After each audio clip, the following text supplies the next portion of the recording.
Colleagues, I rise today in support of House Joint Memorial 9, and I do so with a heavy heart, because today is a day that I hoped would never come here 4 years after the beginning of this war in Iraq. And yet here we are, still standing today in the same conflict, in the same sacrifice, in the same loss of life. When this memorial was drafted, the number that was mentioned was over 3,100 had lost their lives. Now that number is over 3,200. 79 Oregonians, now we're talking about 82 Oregonians. And who did not have tears in their eyes as they heard the names of those Oregonians who had paid the ultimate price?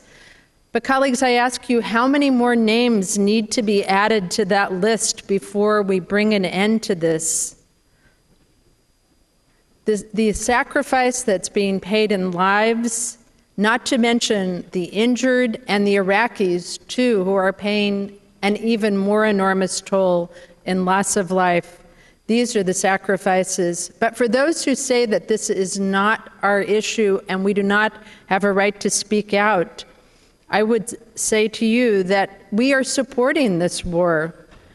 This year alone, Oregonians have put over $1 billion of their tax dollars toward the war in Iraq.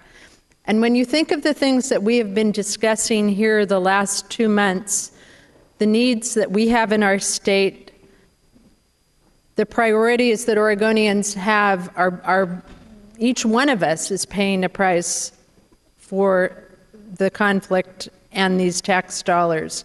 Congress controls the purse strings for our military, but ultimately the American people are controlling the course of the conversation about Iraq.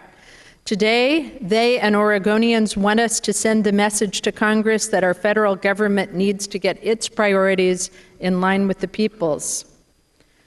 And there's another reason why we need to speak out today. The men and women who are going to Iraq are the very people that we need here in our state to protect Oregonians. Every time we redeploy the reserves and guards, we are losing out on another year of their invaluable service to the public safety and economy of our communities. We need these firefighters, police officers, teachers, and healthcare workers here at home. The men and women who are putting themselves on the line in Iraq leave behind families, and they deserve our very best.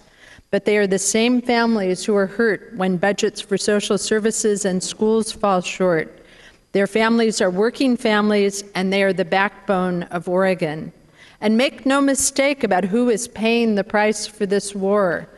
This is a working families' war. As the good representative from rural Deschutes County spoke of earlier, we do not have a draft, we do not have a lottery system, and it is the sons and daughters of working families who are fighting and who are dying.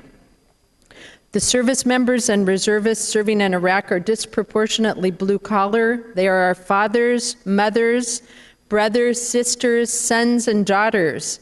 No one decides to join the military without a strong sense of duty to their country. But for many, that sense of duty is supplemented by the need for extra income, the desire for more education, or even a longing to be part of something greater than themselves. For this reason, the roster of Americans killed in Iraq looks a great deal like the American working class itself, racially and ethnically diverse, made up of men and women working to build better lives for themselves and their families. Colleagues, a few months ago in September, I talked to a mother whose son is in the Marines and who was serving in Iraq. And she told me of how painful it is for her to watch on television or follow the news on the internet and hear of yet another conflict that results in fatalities in the area where her son is serving. And she told me of how her heart stops until her phone rings or she gets an email saying that her son is all right. And then she rushes to her husband and they hug each other in relief until her very next thought is that that was some other mother's son or daughter. And she cannot rejoice, and she feels that grief. So colleagues, today I would ask you to join me Representative Cannon yields. Thank you, Representative. I ask you to join me in supporting the Oregon Homeward Bound Act to honor those young men and women who have paid the ultimate price and those who are still serving by bringing them home, by putting an end to this. Colleagues, please join me in voting yes.